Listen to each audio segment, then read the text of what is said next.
shake your booties for black girl nerds.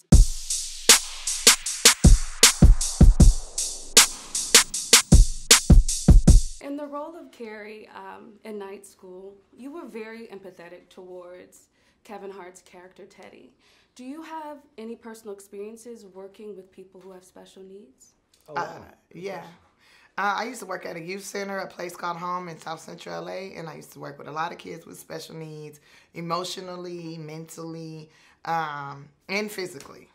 I don't have experience working with them, but I have experience. Yes, you do. You work with a few people.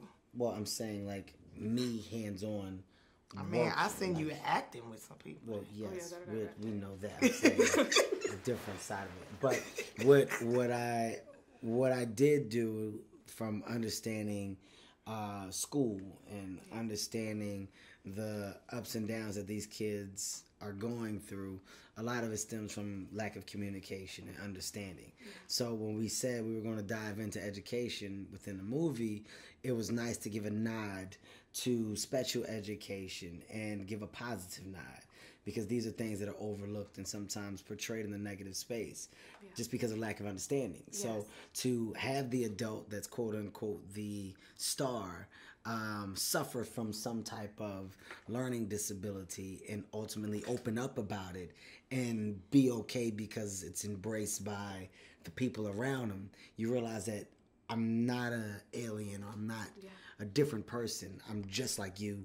I just need to voice what I'm going through and get the help so I can catch up. Some people just need help differently, that's all.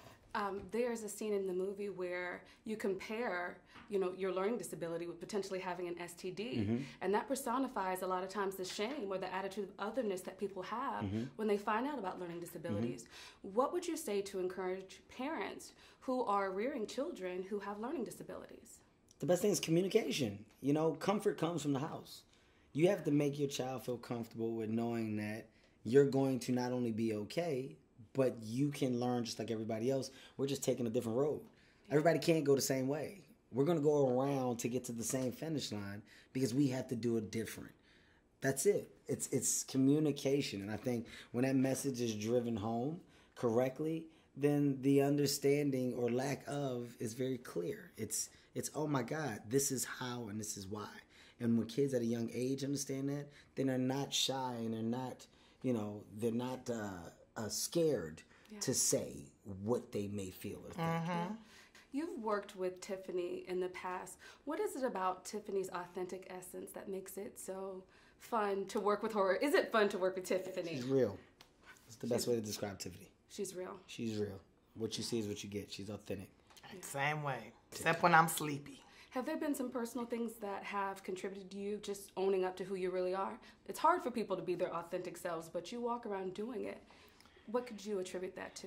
I've tried to be different, and I became very bitter and irritated with others. And when I realized, I was like, oh, she make me sick, or he make me sick. And I realized, no, it's me that's making me sick because I'm not being myself. Yeah. And I realized, well, it's way easier, it's less work if you just be yourself at all times. And then it just makes life happier. Better shake your booties for black girl nerds. Better shake your booties for black girl nerds.